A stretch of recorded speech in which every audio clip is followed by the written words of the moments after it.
Hello hello everyone. आज का जो हम लोगों का टॉपिक है ये है एल्जेब्रिक एक्सप्रेशन।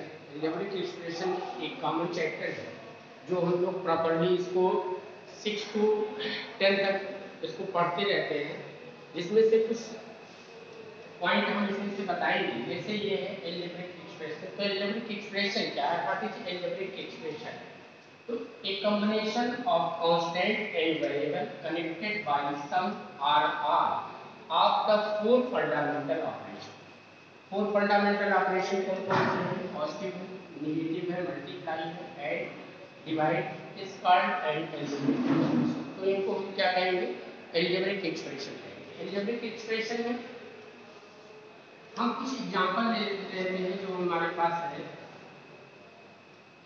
एग्जाम्पल में हम ऐसे भी ले सकते हैं, जैसे 4x प्लस 3y, ऐसे भी लिख सकते हैं। और भी लिख सकते हैं 3x square plus 4x cube, ऐसे भी लिखा जा सकता है। या पहले हम क्यूब ही लिख लेते हैं, इससे कोई प्रॉब्लम नहीं होनी चाहिए। कहीं कहीं ऐसे लिखा रहता है माइनस 3x माइनस, ऐसे ये माइनस 3 लिखा रहेगा। तो इस तरह से ये हमारे पास जो एग्जाम्पल्स है एल्जेब्रिक एक्सप्रेशन के, ये हमारे कुछ हो गए, कुछ टर्म से मिल करके बना हुआ है। इसमें हम ये भी जानेंगे टर्म क्या है, तो इसमें टर्म अभी हम आगे डिफाइन करेंगे। तो जो अकॉर्डिंग टू क्वेश्चंस, जो अकॉर्डिंग टू डिफिनेशंस इसमें गिवन है, इसमें वेरिएबल और कांस्टेंट, वेरिएबल और कांस्टेंट इसमें इंपॉर्टेंट पॉइंट है। हम इस डिफिनेशन के बाद वेरिएबल और कांस्टेंट पर फोकस करेंगे कि क्या है। तो इसके बाद हम लोगों का जो है ये है कांस्टेंट। कांस्टेंट का सेंस ही है, मीनिंग ही है कि जो चेंजेबल ना हो, जो स्थित हो, एक ही जगह मतलब चेंजेबल ना हो, उसी को हम लोग कांस्टेंट कहते हैं। तो constant a symbol having a fix numerical value, एक symbol having a fix numerical value is called constant. उसको हम क्या कहेंगे? कांस्टेंट कहेंगे। कांस्टेंट में हमारे पास एग्जांपल्स है, एग्जांपल हम लिखेंगे तो इसी बेस पर आप समझ जाएंगे कि कांस्टेंट हम किसको कह रहे हैं। कांस्टेंट में हम कोई भी एग्जांपल ले सकते हैं, जो जैसे 1 ले लेते हैं, 3 ले लेते हैं, 5 ले लेते हैं, और भी लिया जा सकता है जिसको हम लोग कांस्टेंट जानेंगे। उसमें से कौन कौन से हैं? अगर ये निगेटिव में है तभी ये कांस्टेंट होगा, फ्रैक्शन में है 3/5 तभी ये कांस्टेंट होगा। और भी हम आगे एग्जांपल कांस्टेंट के लिख सकते हैं। तो ये हमारा कांस्टेंट का डेफिनेशन हो गया। एक बार हम फिर डिफाइन करेंगे कि ये symbol having a fixed numerical value is called constant. तो उसको हम लोग क्या कहेंगे? कांस्टेंट कहेंगे। कांस्टेंट में 1 3 -5 3/5, और भी आप अगर कोई पूछे कि क्या 335 कांस्टेंट है तो आप और इजीली कह सकते हैं कि हाँ ये कांस्टेंट है। कहेंगे कि -2/5 कांस्टेंट है तो कांस्टेंट है। तो ये हम लोगों का ये कांस्टेंट कंप्लीट हुआ। अब हम लोग, तो ये हम लोगों का जो नेक्स्ट है, ये कांस्टेंट के बाद फिर हम लोग वेरिएबल पे आ गए। वेरिएबल भी समझ लेते हैं क्या है। A symbol which take various numerical value is known as variable। ये symbol which take various numerical value, इसकी वैल्यू क्या हो, हम यहाँ ऐसे समझ लेते हैं कि चेंजेबल हो, चेंज होती रहे, तो हम उसको क्या कहेंगे? वेरिएबल कहेंगे। एग्जांपल भी हम लोग ले सकते हैं, जैसे ए है, बी है, सी है। इस तरह से हम लोग इसके एग्जांपल ले लेंगे। और भी इसके एग्जांपल हो सकते हैं, एक्स वाई हो सकते हैं, जेड भी हो सकते हैं। ये हमारे क्या हो जाएंगे? इसके वेरिएबल हो जाएंगे। वेरिएबल में जैसे अब प्रॉपर्ली क्वेश्चन में ये तो हम लोग ऐसे सिंपल लिख दिए तो ये हम लोग समझ गए कि ये वेरिएबल है और कांस्टेंट हो गया। लेकिन अगर वेरिएबल और कांस्टेंट दोनों एक साथ ही दिए हो तब आप कैसे जानेंगे? तो ये हमारा वेरिएबल तक कंप्लीट हो गया। अब हम यहाँ आपको एक इक्वेशन के माध्यम से आपको बताएंगे कि जैसे वेरिएबल और कांस्टेंट दोनों से एक ही में हो तब आप कैसे पहचानेंगे। तो अब जैसे इसमें देखिए 3x प्लस 4y प्लस 13, ये हमने एक इक्वेशन लिखा। और इसमें अब आपको ये बताना है कि वेरिएबल क्या है, कांस्टेंट क्या है। जैसे कि आपके क्वेश्चन में मिलते रहते हैं और कभी कभी कहा जाता है कि वेरिएबल और कांस्टेंट को आप अगर जान रहे हैं तो सेपरेट कर दीजिए। तो उसमें हमें ये जानना चाहिए कि ये 3x 4ay ये हमारा वेरिएबल है और ये हमारा क्या कहलाएगा, कांस्टेंट कहलाएगा। कभी कभी बच्चे इसमें भी डाउट कर लेते हैं कि 3x है तो अब सर कहे थे कि ये जो इस तरह से लिखा रहेगा वो कांस्टेंट हो जाएगा और ये वेरिएबल हो जाएगा। नहीं, अगर वेरिएबल के साथ दोनों का है और बीच में मल्टीप्लाई का साइन है, जैसे ये लिखा हुआ 3x को हम ऐसे 3 × x, तो अब ये पूछा जाए क्या ये वेरिएबल है, तो ये वेरिएबल है, ये वेरिएबल है, ये भी वेरिएबल है। लेकिन अगर कहीं ऐसे लिखा है ऐसे, तो ये कांस्टेंट हो जाएगा, ये कांस्टेंट हो जाएगा और ये हमारा वेरिएबल हो जाएगा। इसमें ज्यादा डाउट कर रहे हैं सब बच्चे, तो इसलिए हम लोग को ये समझ जाना चाहिए। हाँ, अब देखिए जैसे ये लिखा है 4ay और 30, तो ये हमारा कांस्टेंट हो गया और ये हमारा क्या हो गया, ये हमारा वेरिएबल हो गया। तो इस तरह से आपको समझना है। और फ्रैक्शन में भी ले लेते हैं, जैसे 2y 3x है और प्लस 5 है। अब इसमें आप देखेंगे तो ये हमारा क्या कहलाएगा, वेरिएबल कहलाएगा, ये हमारा क्या कहलाएगा, कांस्टेंट कहलाएगा। तो इस बात को आपको बहुत ध्यान से समझना है कि वेरिएबल और कांस्टेंट, अगर ये वेरिएबल कांस्टेंट आप नहीं समझ पाएंगे तो फिर आपके लिए आगे प्रॉब्लम होगा। कब प्रॉब्लम होगा, जब आपको वेरिएबल और कांस्टेंट x की वैल्यू निकालनी रहती है, तो वहां आपको वेरिएबल और कांस्टेंट सेपरेट करना रहता है, तभी आप x की, y की, z की और सब टर्म के आप वैल्यू निकाल सकते हैं। अब इसके बाद एक पॉइंट और आता है टर्म। हम इसमें आपको सभी ऐसे पॉइंट बताएंगे जिसमें एल्जेब्रिक एक्सप्रेशन में जो यूज होते हैं। तो एल्जेब्रिक एक्सप्रेशन क्या है उसको हमने बताया, एल्जेब्रिक एक्सप्रेशन में कांस्टेंट और वेरिएबल आया, उसको भी हमने बताया। अब इसके बाद आता है टर्म आता है, तो टर्म आता है तो हम टर्म समझते हैं क्या है। तो टर्म का जो हमने डिफिनेशन लिखा है कि the various part of an algebraic expression connected by positive और नेगेटिव साइन कॉल्ड टर्म। अगर वो पॉजिटिव या नेगेटिव साइन से कनेक्ट है तो हम उनको क्या कहेंगे, टर्म कहेंगे। एग्जांपल पे हम लोग अगर देखते हैं एग्जांपल पे, तो एग्जांपल पर अगर हमको अपने तरफ से कोई एग्जांपल लेते हैं तो जैसे ये आप लिख सकते हैं कि 3a² - 4b + 9, ये देखा जाए तो ये हमारा टर्म का एक क्या हो गया, एग्जांपल हो गया। ये देखेंगे इसमें आपसे पूछा जाए कितने टर्म है, तो हम इसमें काउंट कर सकते हैं 3 टर्म है। देखिए यहाँ से यहाँ तक आप एक टर्म मानेंगे, 1 टर्म, इसके बाद ये सेकेंड टर्म हो गया और ये हमारा थर्ड टर्म हो गया। टर्म कौन कौन सी, 3a² हो गया, फिर -4b² और 4b हो गया, ये सेकेंड टर्म हो गया और ये हमारा 9, ये थर्ड टर्म हो गया। तो ये हम इससे टर्म को डिफाइन किए। और भी कोई एग्जांपल हम ले सकते हैं, जैसे मान लीजिए 3xy + 4y + -9 19 ले लेते हैं, या ऐसे ले लेते हैं +2y3। पूछा जाए कितने टर्म है, इसमें भी 3 टर्म है, इसको हमने डिलीट कर दिया। तो अब पूछा जाए कितने टर्म है, तो इन दोनों में हम कह सकते हैं 1 और 2, इसमें 2 टर्म है। फिर इसी को पूछा जाए अब कितने टर्म है, तो आप कहेंगे सिंगल टर्म का है। तो ये हम लोग इससे टर्म को डिफाइन करेंगे। क्वेश्चन रहता है कि कितने टर्म है, काउंट करने के लिए आपसे कहा जाता है कि इसको देख करके बताइए क्वेश्चन को कि इसमें कितने टर्म है, तो हम ये कहेंगे 3 टर्म। अब हम लोगों का जो नेक्स्ट है वो है कोफिशिएंट। कोफिशिएंट क्या है, a numerical part of the term is known as coefficient.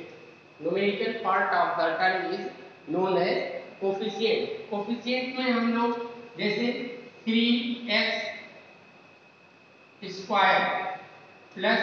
5y² ऐसे लिखा हुआ है। इसमें आपसे पूछा जाए कि x² का कोफिशिएंट क्या होगा, x² का कोफिशिएंट क्या होगा।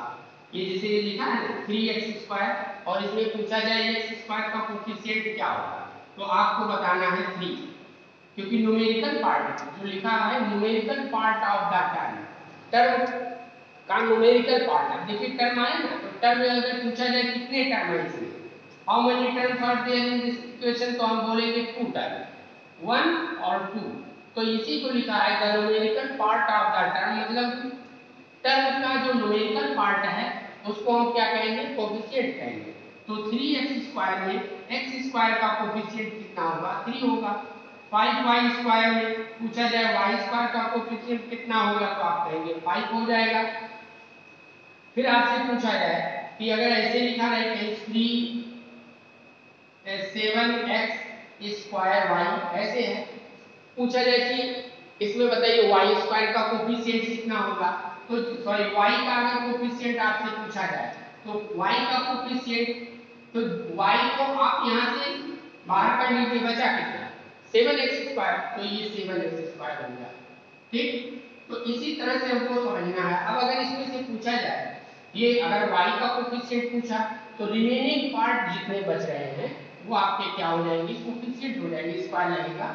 और x² का अगर आपसे पूछा जाए कोफिशिएंट क्या होगा तो आप यहाँ बताएंगे 7y हो जाएगा। यहाँ पूछा है 7y हो जाएगा, मतलब जिसका आप पूछेंगे उसका अब कहेंगे 7 किसका है तो x² y² दोनों का ये कोफिशिएंट है। ठीक, तो इस तरह से आपको समझना।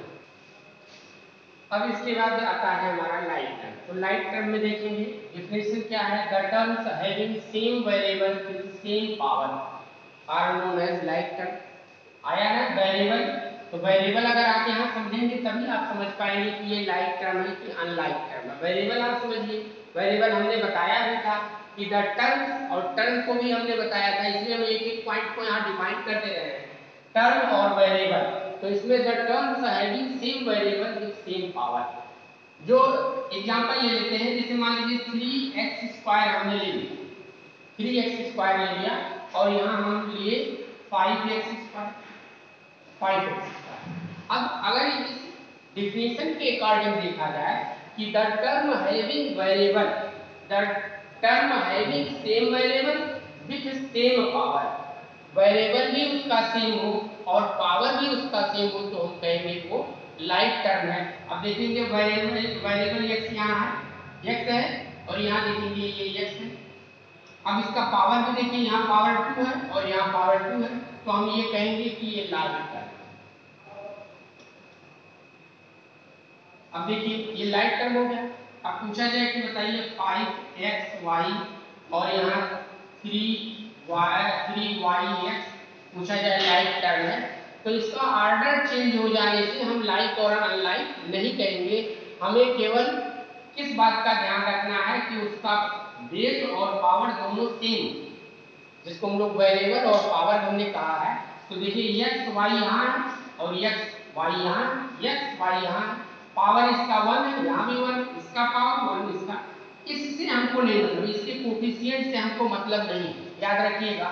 तो ये हमारा क्या कहलाएगा, लाइक टर्म होगा। तीसरा एग्जांपल देखते हैं, जैसे 2/3x² और यहाँ लिख दिया जाए 5/2x²।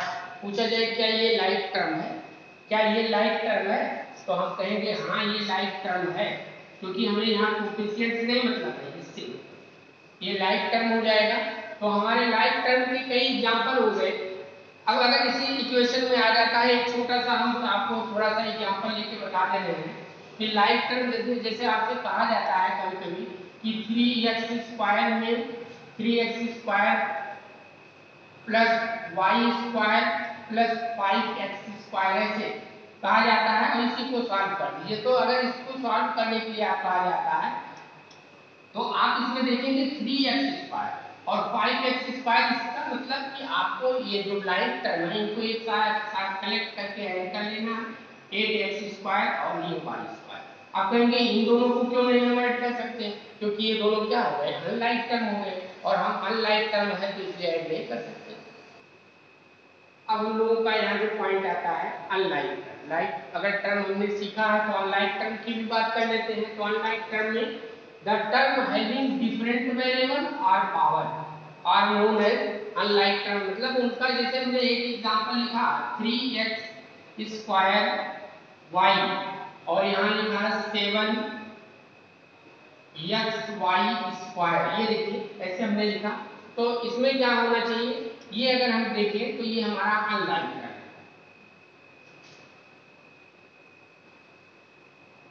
अनलाइक टर्म क्यों हुआ, ये अनलाइक टर्म इसलिए हुआ क्योंकि जो एक डिफिनेशन हमारा दिया हुआ है term having different variable or power, या तो उसका वेरिएबल डिफरेंट हो और या पावर हो। तो यहाँ देखेंगे ये यहाँ x स्क्वायर है और यहाँ x, तो यहाँ पावर 2 है, यहाँ पावर 1 है। इसको देखेंगे y है तो यहाँ पावर 1 है और इसका पावर 2 है। तो ये क्या हो गया, अनलाइक टर्म हो गया। एक एग्जांपल और ले लेते हैं, ये x स्क्वायर और यहाँ 5x स्क्वायर y ऐसे लिख लेते हैं या ऐसे ही केवल रहने देते हैं। ये भी हमारा अनलाइक टर्म का डेफिनेशन एग्जांपल हो गया। दूसरा क्या हो जाता है, ऐसे लिखते हैं 7/2 x स्क्वायर और यहाँ लिख लेते हैं 5/2 x स्क्वायर y। ये भी हमारा क्या हो जाएगा, अनलाइक टर्म होगा। अगर हम यहाँ ऐसे लिख देते हैं 7/2 और पूछा जाए क्या ये दोनों लाइक टर्म होंगे, नहीं, हम अनलाइक टर्म पढ़ रहे हैं और ये दोनों अनलाइक टर्म होंगे। क्यों?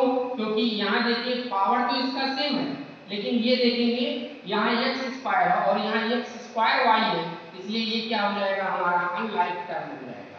तो हमारा अनलाइक टर्म भी कंप्लीट हुआ।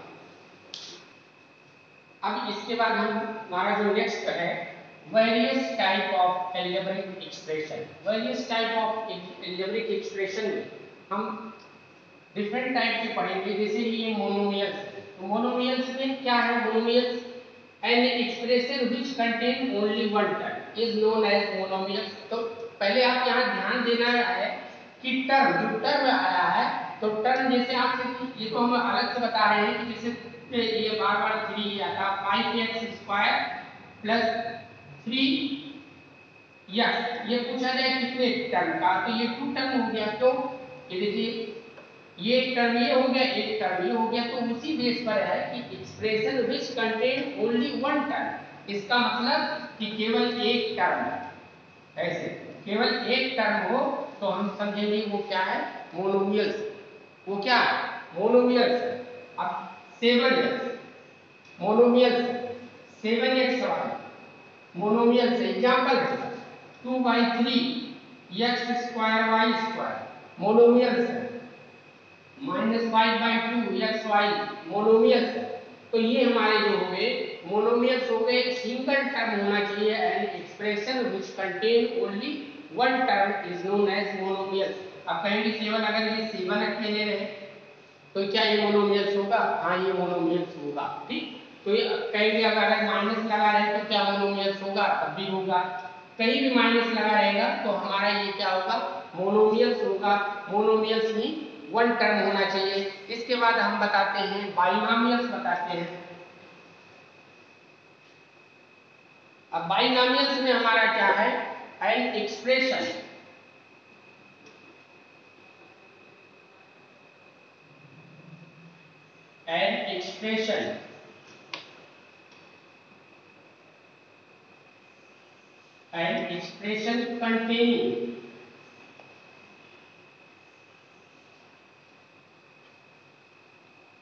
containing only two terms,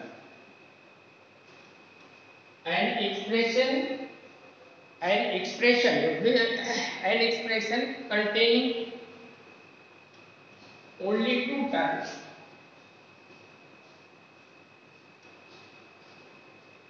is called, ऐसे ही लिख देते हैं कि an expression containing two terms is called लिख देते हैं, is called बाइनोमियल्स।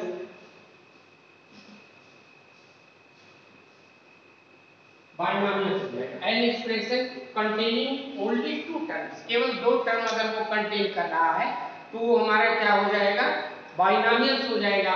बाइनोमियल्स में एग्जांपल टर्म में समझ गए हैं, और टर्म क्या होता है, जो पॉजिटिव या नेगेटिव साइड से कनेक्ट हो उसको हम क्या कहेंगे, टर्म कहेंगे। जैसे पूछा जाए 13x स्क्वायर और प्लस 2x, ये हमारा जो हो गया ये बाइनोमियल है। बाइनोमियल क्यों, क्योंकि ये इसमें टू टर्म है इसलिए बाइनोमियल होगा।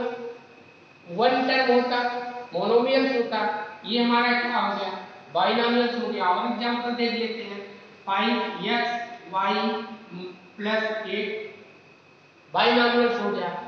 फिर 3y स्क्वायर माइनस y बाइनॉमियल्स हो गया।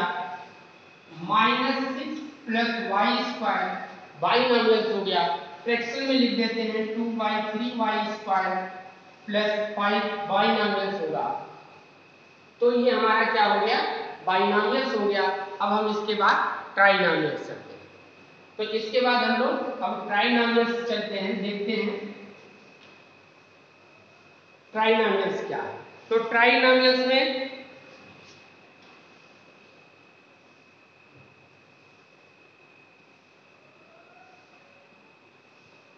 अब इसमें भी लिखेंगे an expression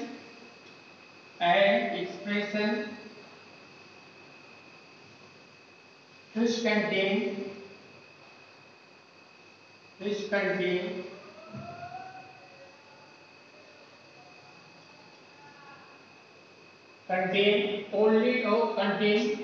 three terms.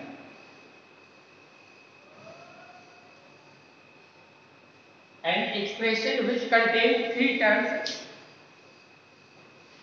An expression which contains three terms is called, क्या हो जाएगा, ट्राइनॉमियल हो जाएगा। ट्राइनॉमियल हो जाएगा। तो ट्राइनॉमियल में हम एग्जांपल ले लेंगे। अब इसमें भी वही है, अगर वन टर्म है तो मोनोमियल, टू टर्म है तो बाइनॉमियल, थ्री टर्म है तो ट्राइनॉमियल। तो थ्री टर्म हमें लिखना है, थ्री टर्म हम लिखते हैं कितना, 7x plus 5y minus 8, three term हो गया। ये हमारा क्या हो गया, ये हमारा ट्राइनॉमियल हो गया। दूसरा देखिए x cube minus x cube x square plus x, trinomial हो गया। y cube plus 3x square plus 8, ये हमारा क्या हो जाएगा, ये हमारा हो जाएगा, ये भी हमारा ट्राइनॉमियल होगा। थ्री टर्म है ना, अगर यहाँ y भी हम लिख देते हैं तब भी हमारा थ्री टर्म हो जाएगा। टर्म उसमें कितने आने चाहिए, 3 आने चाहिए। अब इसमें देखेंगे अगर ये ऐसे लिख दिया जाए 2x प्लस 5y प्लस 8, ये ट्राइनॉमियल हो गया। तो ये हमारा क्या हो जाएगा, ये हमारा ट्राइनॉमियल। ठीक है,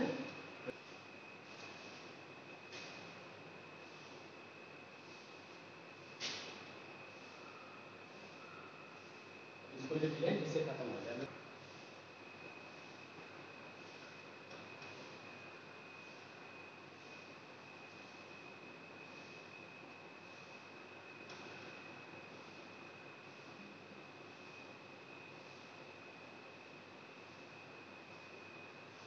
ये अब हमारा जो आता है वो क्वाड्रिनॉमियल्स है। तो क्वाड्रिनॉमियल्स में N expression containing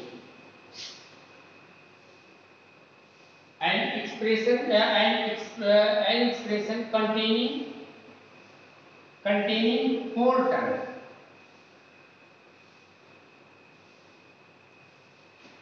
is called quadrinomial.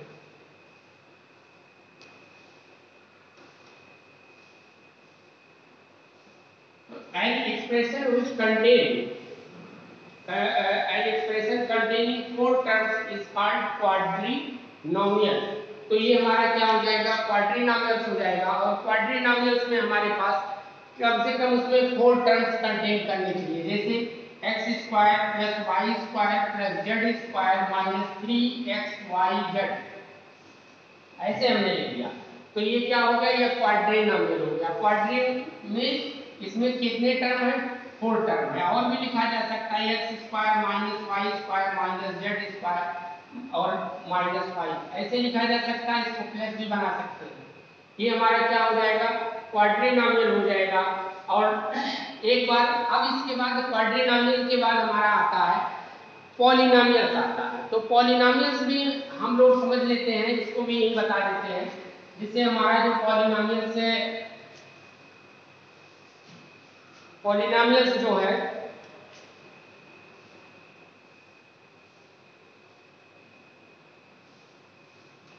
Polynomials क्या है, polynomials containing 2 or more terms, polynomials containing that polynomials कितने हो उसमें 2 आर मोर टर्म्स। तो जैसे इसमें 2 टर्म्स या उससे अधिक टर्म्स अगर है तो वो क्या कहलाएंगे, पॉलिनोमियल्स कहलाएंगे। जैसे पॉलिनोमियल्स का एग्जांपल ले लेते हैं, जैसे 3x + 4y, ये पॉलिनोमियल्स हुआ, इससे अधिक टर्म हो जाएंगे। मान लीजिए उसमें 3 टर्म हो गए, 3x² + 4x + 5, तो ये 3 टर्म हो गए, 4 टर्म भी हो गए। उससे अधिक भी टर्म अगर हो जाता है तो हमारा क्या हो जाएगा, वो पॉलिनोमियल्स हो जाएगा।